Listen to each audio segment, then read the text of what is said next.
Tom, people are leaving thousands of dollars on the table of their business. Why? Well, because they're not doing their due diligence and they don't know their numbers. We're going to transform your business, transform your life. Up next, it starts today.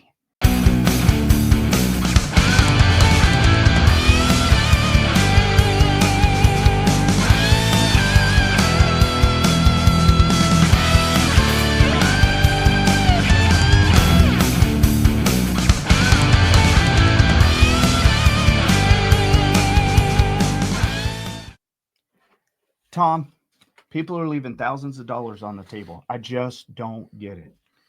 Well, and that's what we're going to talk about today is the lack of their due diligence, which is part of the hat of the CFO, which is CFO. the Chief Financial. We talked about the four hats. Right, we did. On the four hat show. So now we're going to get into the one particular hat, which we call the Chief Financial Officer, the CFO. So, and the job of the CFO is, of course, is to track the numbers and make sure that the business is profitable. That part That's of it's general, self-explanatory. Right? So when we're talking about the CFO's job, we're going to talk about a concept called due diligence, right? And how we interpret due diligence, right? And then a step above due diligence, what we call true diligence, which we'll talk in the very end, right? Remind me about the true diligence. So, but what is due diligence? First of all, our definition of due diligence, and I took it right out of the dictionary. It's, love it. I'm going to quote, checking off every activity you need to complete before making a decision. So simple concept, right? Do your homework before you make a decision, right? We'll love that. But it's very foreign to a lot of business owners. That is so true. And a lot of the advice they get online and from, the gurus supposedly is, oh, no, just do this. This is the magic bullet. This is the easy button. We have an easy button. I'm pressing the easy button. Oh, no, you don't do any of that. Just follow my advice, right? Here's the magic button. And then you hear of the ready, fire, aim concept. Oh, that's just brilliant. Hey, ready, don't fire, wait. aim? Aim. Don't worry about that. The right order, right? So that is such bad advice when you're talking about somebody starting off in business or trying to grow their business, is you're firing off before you're doing your, what we call due diligence, before you're doing your homework and doing your research. And some of those decisions made are devastating to the business. It can be really bad. So we're here to cut through all that fluff, right? And we call that fluff. Fluff. What do you mean by fluff? Well, we have our own rise from the ashes definition of fluff too. And this is it. We'll talk about a lot in our videos. Fluff, flawed, ludicrous, useless, frivolous, fantasy. Yes, absolutely. In other words, it doesn't work. It gets you off track. It gets you distracted from what really works into the, riding the unicorn to Mars, right? That's what fluff is. It's not helpful. It's not useful. It's a big waste of time. Instead of diligence, it's delusional. Right. Right. So we want to stay away from fluff. And, we're going to ruffle some feathers in these shows. We already have, right? But we're definitely going to do it here when we start contradicting a lot of these popular business motives and sayings and concepts. So it doesn't work. We only want to tell you what works, what we've seen, what works, what we implement every day in our businesses and our clients, right? So stay away from fluff. Going back to due diligence.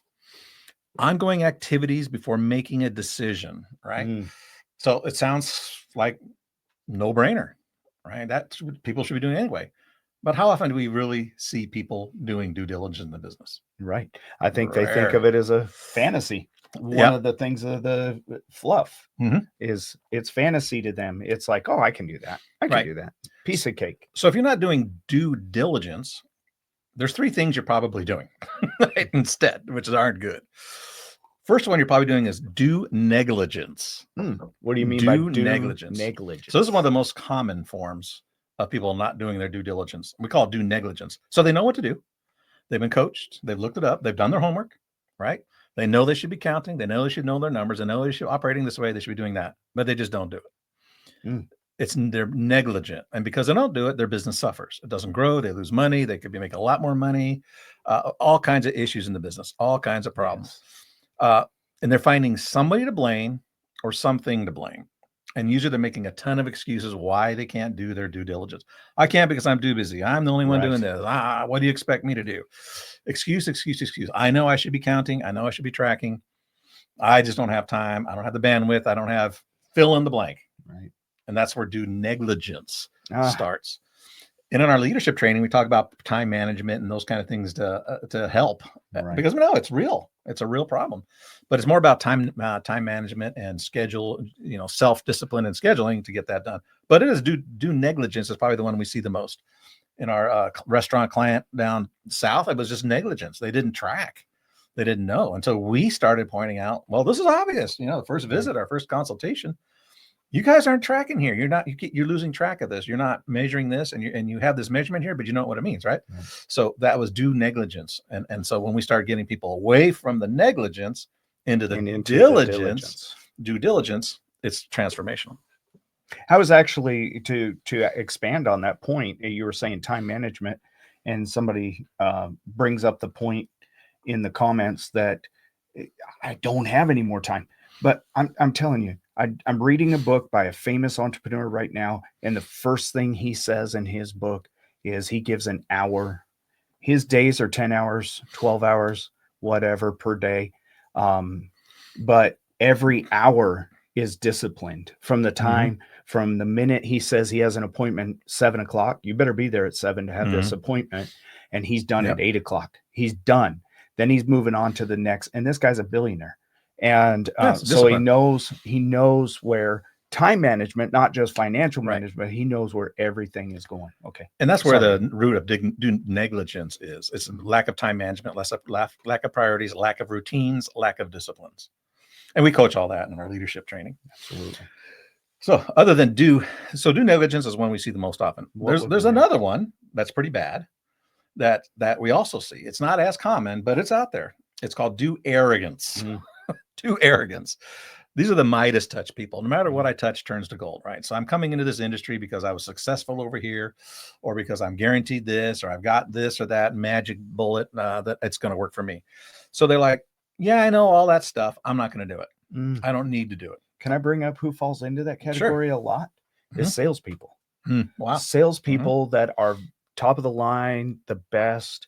And it's nothing against them. It's just you have so much success right off the bat. You might, let's say a car salesman, you sell 16 cars a month, and that's a great number for your dealership, but you lose that job because the dealership goes out, and then you move on to selling medical equipment. I can do this job. I can do this because I've sold X amount of cars every month for 5 years. And you try and transfer that without doing the due process. And it doesn't always transfer. And that same thing for the CFOs. And the due arrogance guys, they're the ones that are hard to switch. I mean, so we give up on them. They just don't want to hear it. I've been told to sit down and shut up more than once, multiple times. They don't want to hear it. They know better. They'll ask my advice, and then, no, I'm not doing that. And that's some extreme examples of people that have opened businesses, the due arrogance guys, and they close 4 months, a year later, lost hundreds of thousands. Yeah. And they just won't listen to the coaching. So the due negligence can be fixed with disciplines, procedures, calendars. The due arrogance, you just need a conversion. This guy needs to go, exactly. Look, I don't know everything. I'm losing it. But some of the due arrogance people will go down with the ship. And but just blows me away. They'll go down with the ship to be proved wrong. I know best. It's a phenomenon. We hear it all the time. And it's small business, large business. You just see this due arrogance. They just don't want to hear it. So that's the second one. That's instead of due diligence, they're practicing due arrogance. They just refuse to do it. And the third one is another common one. And that's due ignorance. Right. So, and we coach that a lot. This is very coachable. Yes. They just don't know. They get into business without doing their homework. They don't know what they're doing. They don't know anything. Right. And they don't take the time to research it. No. So their uncle or the brother or somebody they know says, "Oh, you need to do this and go in that. You'll make a ton of money." Right. So they launch into it. This happens a lot with all the time. Mom and pa coffee shop, mom and pa restaurants, concepts. I got a recipe, so I'm going to open a restaurant. One of the worst reasons to open a restaurant. Or I went to school. I got the education. I got the piece of paper. But real life is a different thing. Yeah, education's great. Get the education.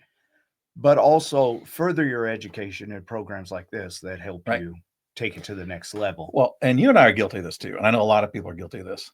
How many programs are on your shelf that you bought from gurus? More than I want to admit. No money down deals, right? No money down or rich overnight. Let's do it. I actually did that. I took Guilty. my wife and I took a program years and years and years ago on real estate. No money down. You can become a millionaire overnight. And all I did was spend thousands of dollars through this guy's program, and bought a few houses on no money down system. But that was all back in the creative mortgage era, and you see how that turned out. But you launched into that without a real estate license, without any. What? You're in the real estate business without a license? Right? All I heard is I didn't have to have any money to be a millionaire. Right. So everybody has. I got a ton. I save them to remind myself never do that again. Yes. That's why I keep them. Otherwise, they'd be in the trash because they didn't work. They're pretty dusty on my shelf too. Or even recently, we got some stuff that once we got into it, it's not what they said it was. Oh, that was very recent. Very recent. They had some heavy hitters, big time stars and entrepreneurs that were backing this thing, and it was full of fluff. Yeah. It was full of fluff. And you had to buy another course to get that, and that wasn't enough. They got you. Okay, then now you need the book. I saw you have the books. I have books. I have, and every one of them's like $100, and it's like, okay, when do I start making money? Oh, wait, there's more. Yeah, those infomercials. Wait, there's more. Right. And it wasn't giving you something; it was adding something, and it's like, okay, there's another $20. But the problem is, we knew better. We knew better. Learn from our mistakes. We fall for it, my friend. Learn from our mistakes. We fall for it too. We do fall for it because we didn't do the next thing. We went into it pretty ignorant of what it was. They made it sound pretty good, and we were ignorant because we didn't understand that concept, right? So we go, well, we trust them. Well, no, absolutely. We have to do the research and decide, is that right for us? Or can we go a different route? Absolutely. And we decided after you spent thousands of dollars that we're going to go the route we've always gone. Right. We're not going to go back to the basics. Let's go back to the basics. And it works. But it was an expensive lesson, but we're able to pass it on to you to save money. If you're going to invest in a program like that, do your due diligence first. Okay. And so you've said the 3 problems, right? Yep. Do negligence, do arrogance, do ignorance. And I know that there's 4 steps to solve these problems. But before we get into that, on Christmas vacation, my grandson got me this coffee cup. He said, "Papa, I love this coffee cup for you. It's the world's greatest grandpa." So I'm pretty proud of that coffee cup. You guys know we got to have a coffee cup per episode. And then Tom's got a neat, kind of cool one here that he could tell you. Yeah, this is the KU, the Jayhawk mug. I lived in Lawrence, Kansas for 8-9 years, something like that. Was involved with the startup burger concept, startup chicken concept, which is doing well. Fried, they're both doing well. Wife couldn't handle the cold after a while. I didn't like it either. I don't blame her.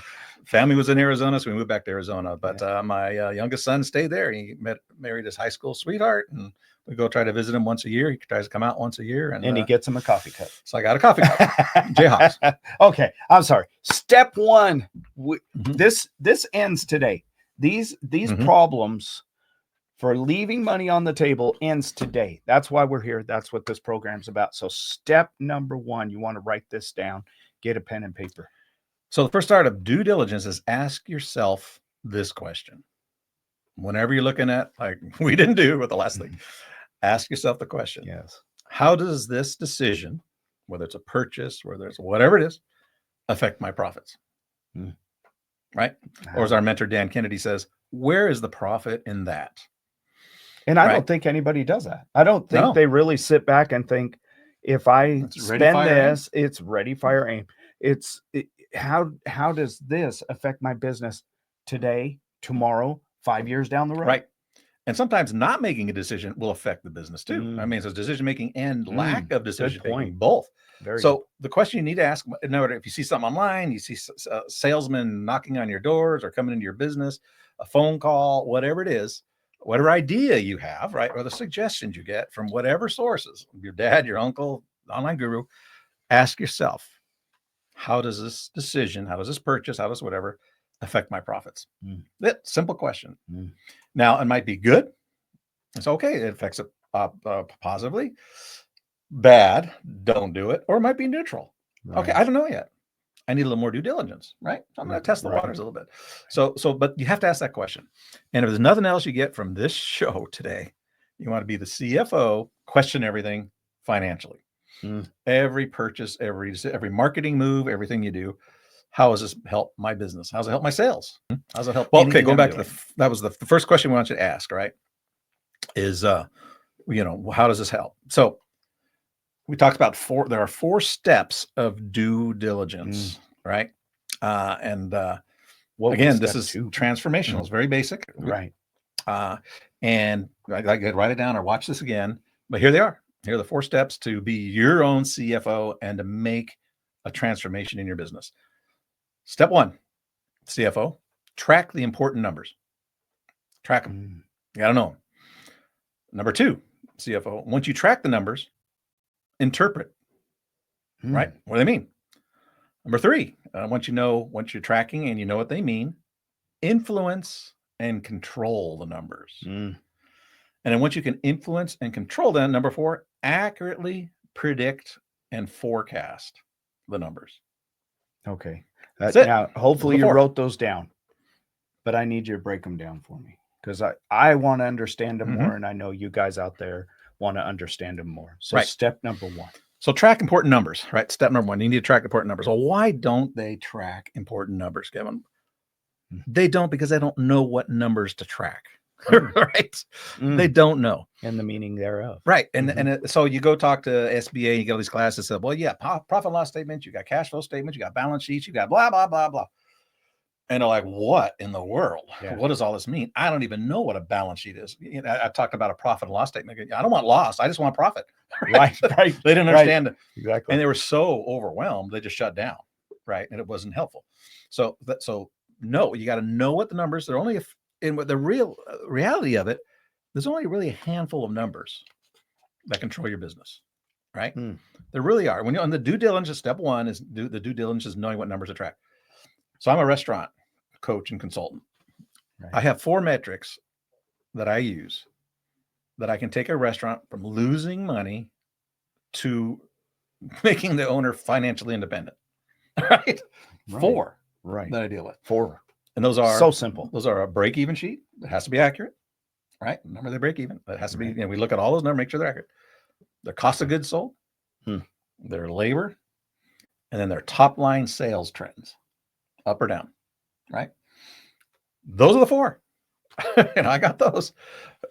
We coach them to do that. They go from nothing to prosperity or losing money to making money. I'll give you some examples of some of the owners we worked with that were losing 20 grand a month. Yes. Now break even using these 4 metrics. That's it. We're not digging into anything else. Just looking at what is driving the majority of the profitability and then taking them from break even to whatever. Sky's the limit once you know what numbers to track. But that's the first thing is they don't know what to track. Right. And there's only a handful. I said 4 in restaurant. What are your in pool? What numbers do you track? I mean, how many? That's basically the same thing. You have to have those in any business that you go into. It doesn't matter if it's the pool industry, the music industry, the retail business. Yeah, absolutely. I chase after chemical cost. That's probably the biggest element. Yeah. So in a dentist that I was consulting, his metrics were conversions from calls coming in to the receptionist, from calls to appointments, from appointments set to appointments made, show up, appointments showing up to actual services, and then services to repeat. He wasn't tracking any of that. And that was such an important metric to build. He said that he wasn't tracking that we did phone training for the receptionist. He actually fired a couple of them from that. And that's critical. And then we'll talk about that more in our customer service standpoint, but that's a good point right there. So conversion from marketing to actual, referrals was what we had to track for him. A very important metric that he wasn't tracking, and it transformed his dentist practice. So, what do we need to measure? What do you need to measure? The handful of things that really drive that. It's 80-20, right? Right. 20% drives 80%. So what's that 20%? What are those 4 or 5 metrics? So they don't know what to measure. The other thing is they don't know why. Right. Okay. Why do I got to do all this work? Right. Why should I measure? Right. I got money in the bank, right? The dude, I love that. The dude arrogance guy. I got money in the bank. I got I'll money in the figure it out. bank. I've right? done this before. Right. And I tell you, the business owners and everybody watching, the number one reason is you go from a hobby to a business, and from a business to an institution, absolutely, to a brand. Absolutely. That's why you do it. And this is where your transformation starts. But and that's why you're going to track. Have you ever heard an entrepreneur or business owner say to you, Tom, but he's so lucky. He just fell into it.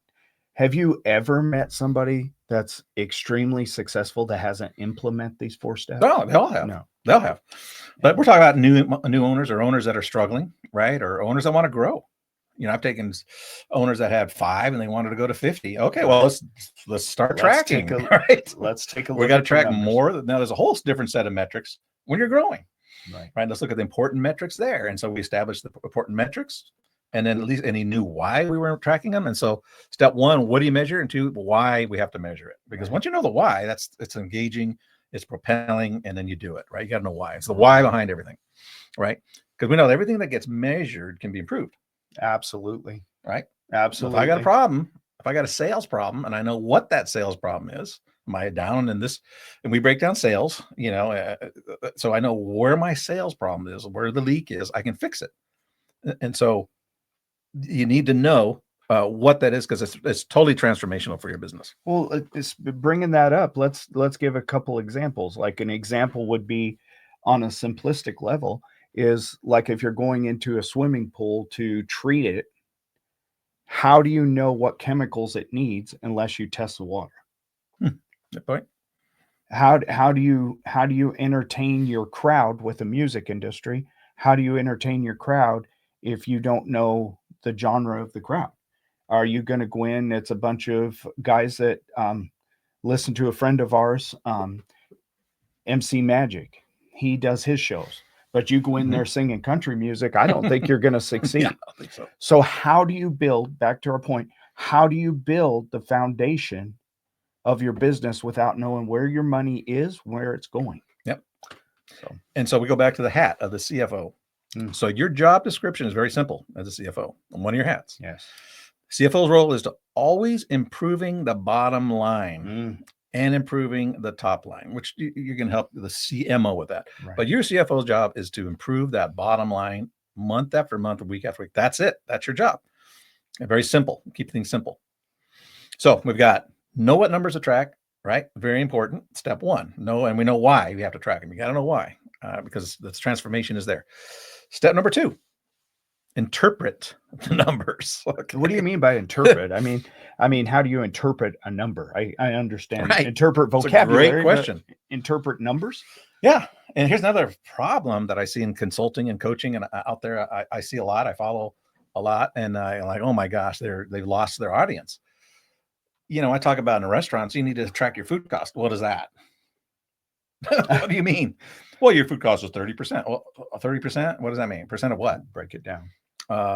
Your this metric is off, your turnover number, you have 400% turnover. What does that mean?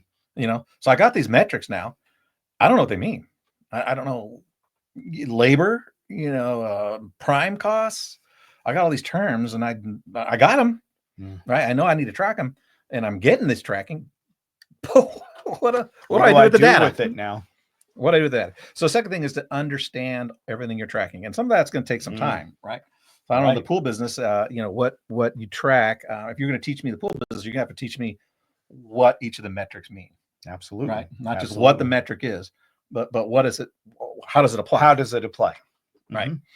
Like labor. Everybody's worried about labor costs. Well, labor is not the way we look at it is an investment, not a cost. Right. And so we put it that way, is you're investing in labor, which means you're investing in your people, into your growth, who are building your business, right? So we look at labor a little bit different, but that metric means you're investing hourly money to these people who are there to build your business. If they're not building your business, then you need to make a decision about those people or your processes, right? So what does the data mean? What is that? So once we know and we're tracking the data, we interpret it. Okay, that's good, that's bad. What drives that? What drives that? Okay, now I know why. So your labor's high. Well, now I know why. I got a lot of overtime. Yes. Right? Okay, I'm understanding that metric. Why is your chemical cost 40% instead of 20%? Well, you look at that and you go, okay, Yeah. I know why. Yeah. There's no portioning, there's no control, there's whatever Lack of inventory training. problem. It could be a lack of training with your employees. Right. So you know where you have to be. Then you compare yourself with your industry, right? Mm-hmm. And you're like, okay, here's where I'm at.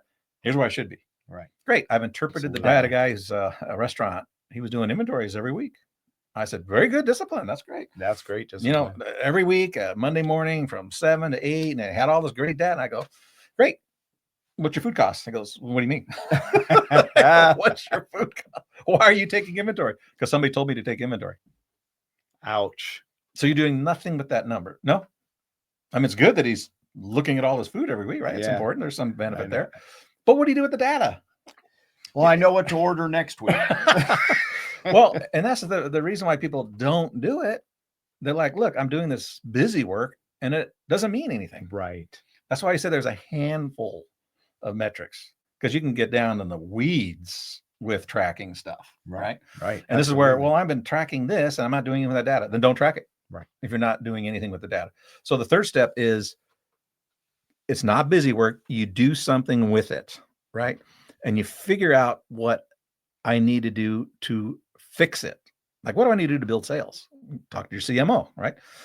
What do I need to do to fix costs and waste and training? Talk to your COO, which is you, right? You're both, right? What do I need to do to change these numbers, right? And you come up with a plan to change them and implement them, right? Right. So here's the goal in this whole thing is you're taking action on the data, the numbers that you're seeing, right? And you start improving.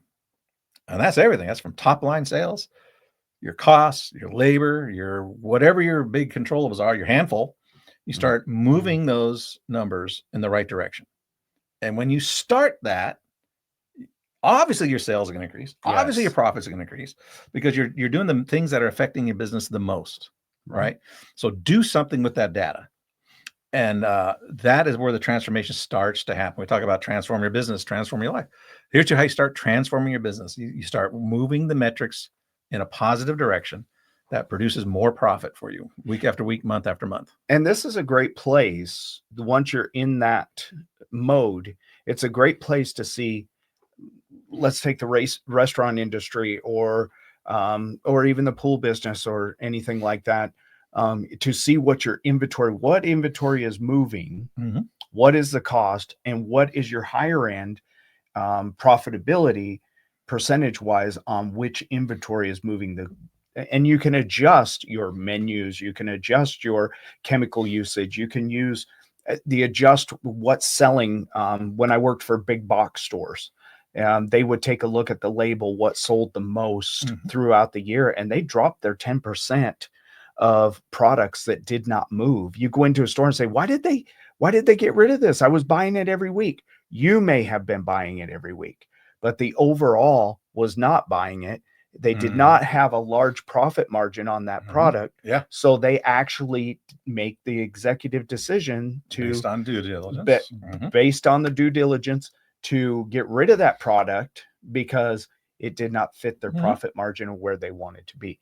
Without those numbers that you're talking about, with just doing inventory but not understanding your inventory, you cannot go forward and make rational decisions on how you're going to move your business. You cannot do it.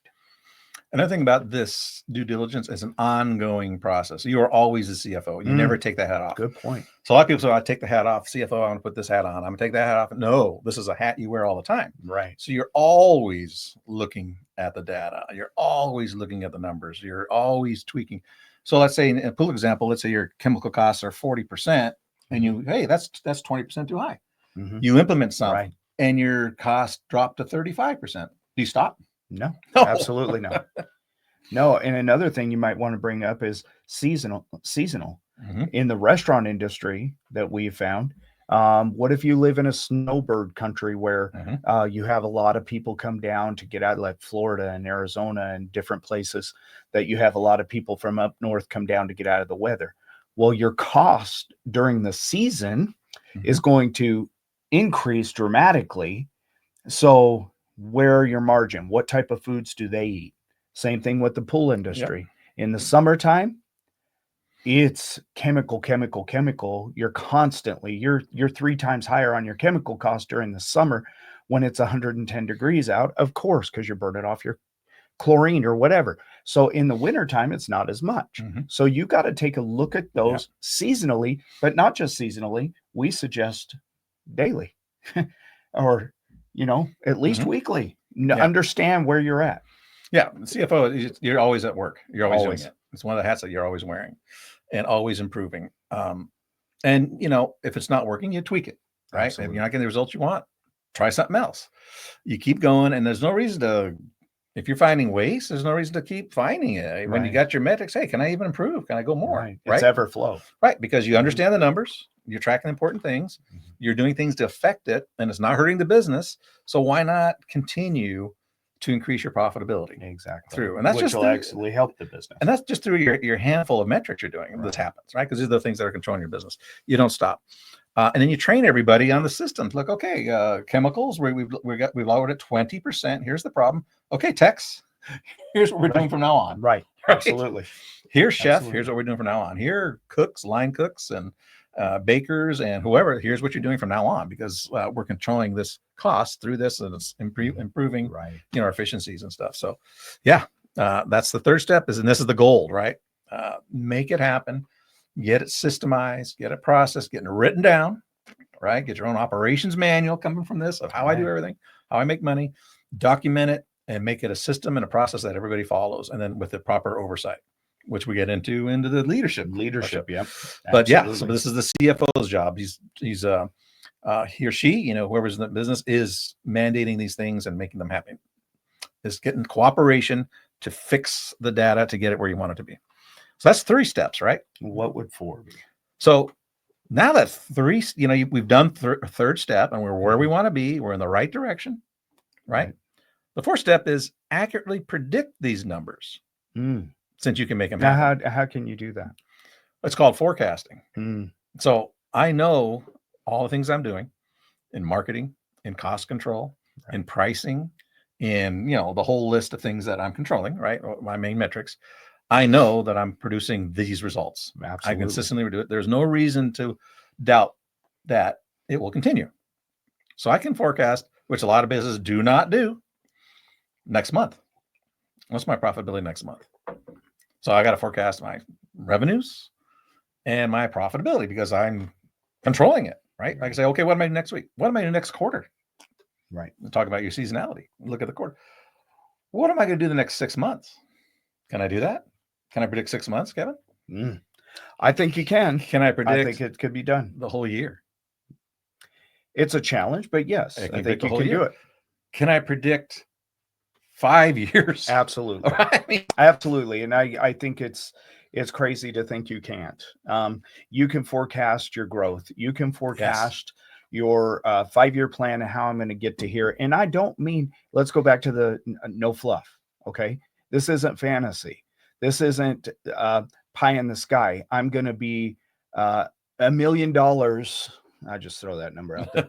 $1 million in 3 years. How are you going to get there? I don't know, but I know I can do it. No, you can actually create the picture through these forecasts. Right. And you forecast your transformation. That's basically what you're doing, because there's no reason to say that you're not happening. And in the marketing class, we'll show you how to shield yourself from inflation, from recessions, to create your own economy. Right. So you can predict that. Absolutely. But I think we should say this is all contingent on following through with the 4 hats and the program and creating it, again, like your guy taking inventory. He was just taking inventory. What are you going to do with that? What are you going to do with your forecast to make the changes? Are you going to implement this day by day, hour by hour, minute by minute, sale by sale? That's how you make the changes to get up to the 5 years. Right. And since you're controlling it, you just go. You just keep controlling it and forecast it, right? Yes. So that's what we do, is we help businesses. What are the 5 metrics? What are the 4 metrics? What are the 3 metrics? Maybe there's 10. We don't know. What are they? Right? Then we need to measure. Why should we measure them? How do we measure them? How often do we measure them? Right? What do the results mean? Are the results good? Are they bad? Do we need to do more diligence to see what's going on? And then how do you influence them? Right. So we help businesses and the CFO do that, establish that due diligence for them so they can start to transform their business. You can do it on your own. You don't need us, right? We give you a lot of gold stuff here, but sometimes people just need some help, right? And sometimes the help will save you a lot of time. Absolutely. We've saved 1 to 5 years people's time when they finally figure it out. Right. That we're able to save them that time just by giving them some tips like we're doing here. But we do a deeper dig. And we've seen some fast transformations within 60 to 120 days just by implementing these programs and getting a game plan. And then they said, you know what, you guys can take your hands off the wheel. We're good. We're good now. We'll call you. And we want that. We want you to transform. Don't leave money on the table. Thousands. Don't leave money on the table. If it's there to be had, do it legally, ethically, and in goodwill, good standing with all your customers, customer service being first. But don't leave money on the table when you can implement these programs and change and affect every single aspect of your life simply. We believe in the KISS principle. Yep. Keep it simple. Keep it simple. So what are the metrics? So as you're doing this, we mentioned true diligence. Absolutely. Right? So we talk all about due diligence, the handful of metrics. I was going to bring that up. Right. You keep saying true diligence. What is you that? Have yet to mention it. What is so that? There must be more. What is that? So how do you turn due diligence into true diligence, which is due diligence on steroids, right? Basically what it is. So as you're going through the process of due diligence, you're going to see other stuff. You're going to have what we call epiphanies, right? And here's a definition of epiphany. Epiphany is an event or a person realizes the truth of a situation, or when something that made no sense or that was thought to have no significance is suddenly understood all at once. Like the light bulb goes off. Boom. So wait a minute. I'm measuring these 4 metrics in restaurants. Right. But what about this? Yeah. What about that? What about this? What about that? You've controlled these. Now you're controlling these. Other things start coming up. Right. And so true diligence, the complete definition of true diligence, where every penny in your business goes. Absolutely. You control where everything goes, not just the 4 or 5 metrics. Now you're really digging in and you're really understanding the financials of your business.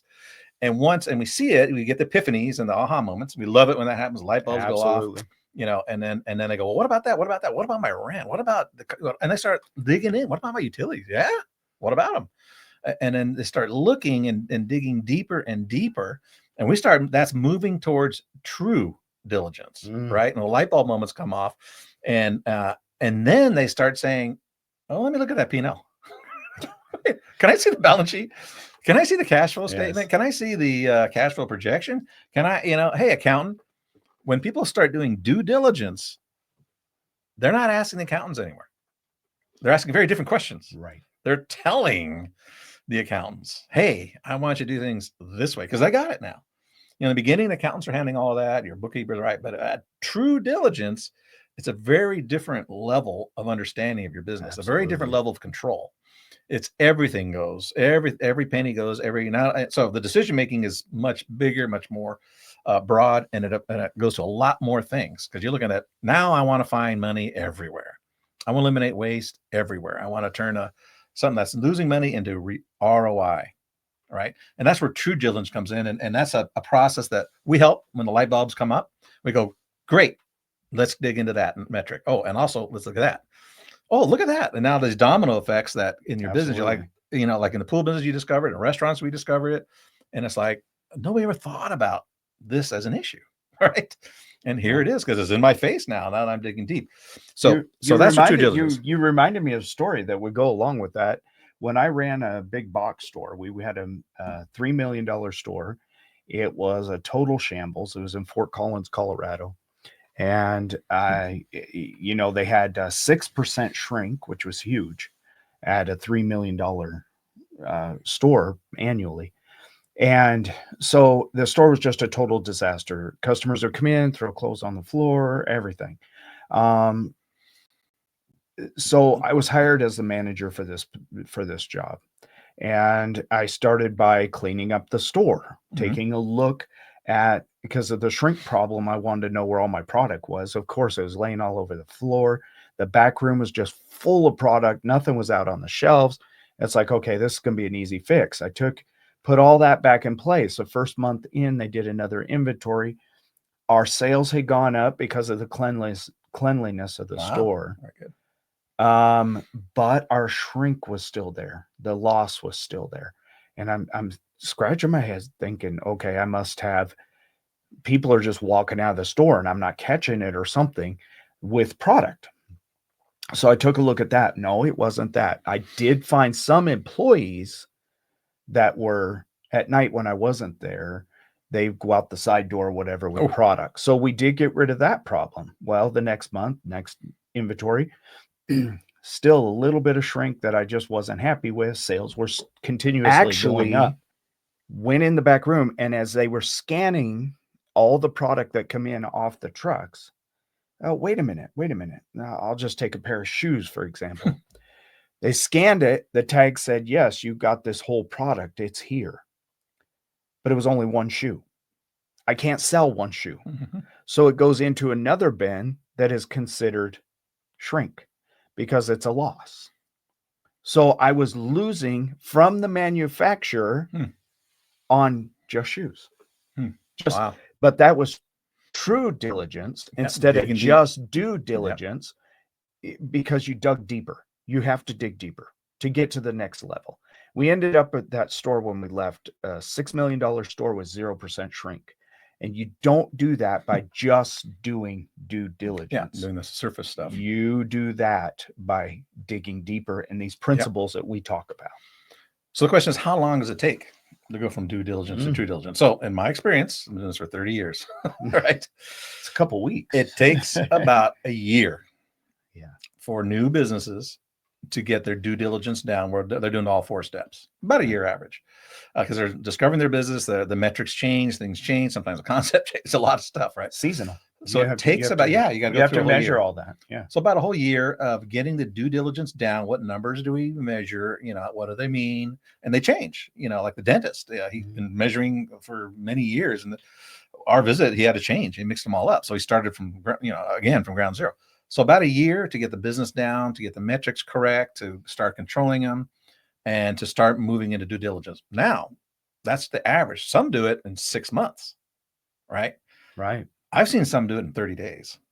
You'll definitely see them. It depends on their background. It depends on their background, but you'll also see more examples that it could move more quickly in certain atmospheres. Yeah. But some of it, you'll definitely see a difference within 30 days. You'll definitely see a difference in 60 days compared to 30 days. But to follow it and track it, to have a solid year, it's just going to blow your mind. And it's hard to say why some people do it in 30 days, 60 in a year.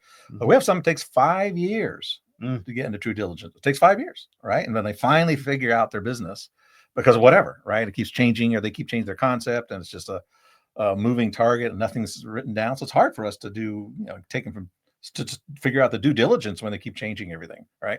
So I've seen some as long as 5 years, which means they've struggled for 5 years, which is the failure rate, right? 5 years is 90% failure rate in restaurants. It takes, so if you're taking 5 years to figure it out, you're done, most likely. Not only that, but a lot of people won't even implement change. And right, or you look at the due negligence. You could say, well, I'm digging deeper.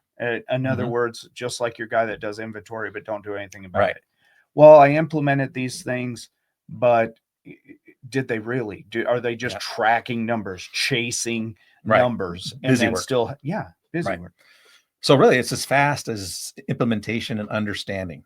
That's how fast it can be. The 30-day guys, usually like in restaurants, they've been in restaurants, they know accounting, they understand it, and they've already done this, right? So they just figure out whatever. If it's a brand new concept, we figure it out quickly, what measure, and they do it. 6 months are the people new to the industry, but are really have things buttoned down on all 4 hats, not just the one, right? You got to have all 4 hats working at the same time. If it's lopsided, then it's going to take longer, right, to get the metrics, because there's operational issues, there's marketing, there's all kinds of problems. So, but about a year to get everything settled down. So that's the timeline that's average. We try to accelerate it, We say 90 to 120 days is when we're into true diligence mode from diligence, right? That's our goal when we're working with new businesses or existing businesses that need to go. And that's where we just implement, strategies and to get them to true diligence a lot quicker. But it's really up to the owner and how quickly they implement and understand their business. And Tom, I've found out, and we've discussed this before, that somebody might be out there right now and they're thinking to themselves, oh my gosh, you're telling me I got to do all this. This is so much more work. But I have found it when we implemented it into the pool industry and other businesses that actually it frees up my time. It does. It actually starts freeing up your time because you know what your numbers are, you know what you need to improve. You implement the programs for your human resource department, for making your money work for you. And that's what a CFO's job is. And that's what this show's about, making your money work for you. So you're not leaving anything on the table, but it also will make it easier on you from point A to point B. Because as we get into this, you're 1 month, 2 months, 6 months down the road. And then you start saying, wait a minute, you get into true diligence and all of a sudden, boom, something magical happens. You said it, it's like, boom, now I get it. It's fallen into place and it becomes easier. It's a lot more fun to go to work. That's great to end the show. We're going to tell you the job of the CFO, you're the CFO, is always be improving your bottom line. That's your job, right? You do that by starting with due diligence, which means measuring, interpreting, improving, then forecasting the important numbers. You start there, right? Absolutely. Then moving to true diligence, which is total control of the finances of your business. I like that. And don't leave any money on the table, guys. I'm Kevin James. Tom Duhigg. And we're Rise from the Ashes Consulting. Transform your business, transform your life today.